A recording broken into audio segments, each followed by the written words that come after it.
Mehmet Tanım, Afyonkarahisar Belediye Başkanı adayı. Aksaray, Nihat Özdemir. Bartın, Yasin Başaran.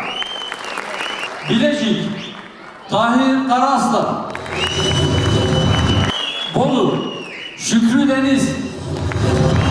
Çanakkale, Muhammed Yusuf Oktuay.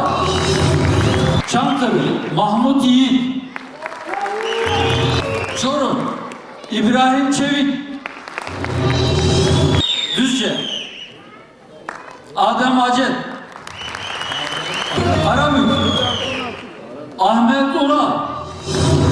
Kars, Murat Öztürk. Kütahya,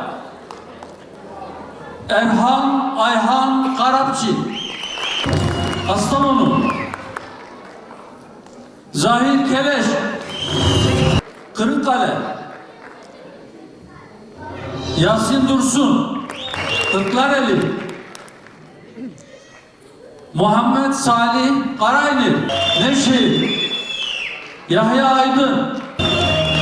Sinop, Nail Yalçın. Sivas, Yunus Kaya.